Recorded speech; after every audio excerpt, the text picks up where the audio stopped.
how to hire a great engineer. And should you already hire a senior engineer, or you might start with a junior engineer?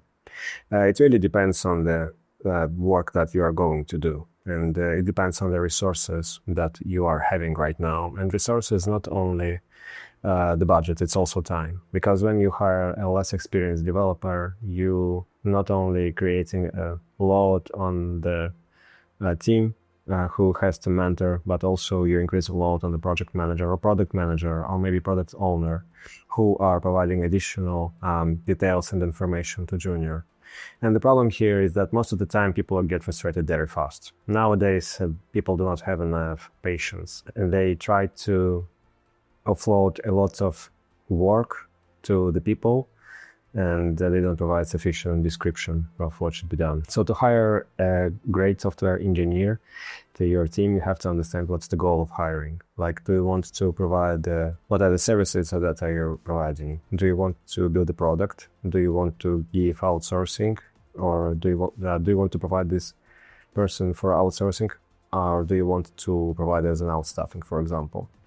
And if you're a product company, that means that you are hiring yourself. Most probably, if you are a startup in the MVP phase, you are hiring as a founder. The biggest problem is that you don't have enough time for that. You have to invest significant amount of time to understand the market, to understand the region where you are hiring, and you want to understand what is the career path and what would be the score of satisfaction of a certain employee and what you will do in 12 months or 24 months since you have employed a new talent. And usually you don't think about those things. You as a founder, you have additional or you have different goals. You have a single purpose to build the company. And everything that doesn't contribute to the building of the company is a waste of time. But I think hiring is the most important thing in the business. It's the heart of the company. You have to hire the right people. You have to hire the right talents. 100% times 10 out of 10, you don't have enough budget to hire what you want. Because your requirements for the company are outgrowing the pace of company development itself. To break through current stage of the software development or the software development company you have right now, you have to get a very, very competent resources. Every time you reach the plateau with the existing team, you want to bring more competence to the company that they will help grow the company. They will have to grow the company. It's not the subject of faster or slower, because sometimes you hit the plateau, and the definition of plateau can be different. It can be from the financial perspective, or from the people headcount perspective, or from the project amount perspective that you have, and you want to grow a certain aspect of your company, but you hit the plateau and you cannot do anything. You're not competent enough to break through. And it's not only about founder competence, because it's also about the founder's resources, how much resources they can dedicate and allocate in the growth of their company. And the right talent, right engineer gives a lot of opportunities and freedom for the company itself. We want to form the hiring process from two key aspects. First aspect is the definition of need, let's say the requirements that you have. And second aspect is the plan, what you're going to do with this person or what you're going to do with this talent in the long term. You have to understand what is their career path, and you should not ask them who are they going to be in 5 years. You should probably tell them who they are going to be in 5 years if everything goes very good and if everything goes very bad. What are the realistic expectations from working in the company? And by the definition of needs of your company, you will be able to build requirements, right? So what are the requirements for the job that you are going to hire a new talent for? And the second thing is plan. What are the opportunities for the person who you are going to hire? And what are the opportunities for the next, let's say, 3 years at least? You have to think about that. You have to understand that, because it will create a curve of your interview process. Because in this interview process, you not only want to justify the competences that talent possess to help you today with your current requirements, but you also want to see 3 years in future, and you want to understand how they will help you in 3 years from today. Most of the time, there are two aspects of any person who works in a company. Typically, they are called hard skills and soft skills. And hard skills are the skills that are required to do the job that they have to do, like physically. For example, writing the code and architecture in the architecture, architecture and designing the design or matching the math. And the soft skills are how well they can communicate with others, how disciplined they are, how they can participate in the conflict, how to resolve the conflict with them, what is the risk mitigation aspects of the implementation they take. They have a critical thinking. The value of the soft skills is actually significantly higher than the value of hard skills. Most of the companies are not building the rocket science. Most of the companies are providing either software development services or building the known product. And by known product, I mean that you are basically going to implement RESTful APIs. Most of the time, there will be integrations. Yes, might be there will be different or difficult integrations or maybe difficult search engines. But at the end of the day, this is a bunch of API addresses we are going to write. In the front end, we most probably are going to color the buttons and create layouts. This is not rocket science. And the more experienced person, the easier to work with them. The more experienced the person doesn't mean they write the code faster. It means they comprehend the task faster, they understand the motivation beyond this task faster, and they just can do the job. And if necessary, they can bring up to speed the junior developers who are floating around without particular idea why and what and how to deliver it. The junior developers technically aware how to create a layout. But what is the difference between junior and more experienced developer is that more experienced developers, they do possess the soft skills required for the job. Most of the time, we are working remotely, and most of our jobs are remote. And the great software engineers, they don't have any problems with communication. Maybe it sounds ridiculous, but software engineers who are experienced, they have a perfect computer setup, the perfect microphone, the perfect headphones, and the perfect internet connection. So the communication channel is not the issue while we are discussing. And since the comprehension is also not the issue, we are getting each other immediately. Like, we understand what we should do from the both sides, from the project management perspective and from the developer's perspective. It's clear what is the common goal. It's clear what we have to do. And this creates the right impression of the software engineer.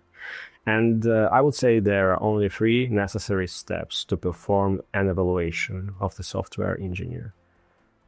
Because actually the interview process is not only evaluation. It also, I would say, sales process. You as a company, you have to sell yourself and motivate the opposite side to join you. And only after that, evaluation might come to the point. Because it doesn't have enough budget, but you are providing a certain things to the person on the opposite side. They might join. It's not that you are going to get the person only with money. Because money, we are get to use with money in 3 months. And after 3 months, we will struggle for the 5 years of the job because we don't like it.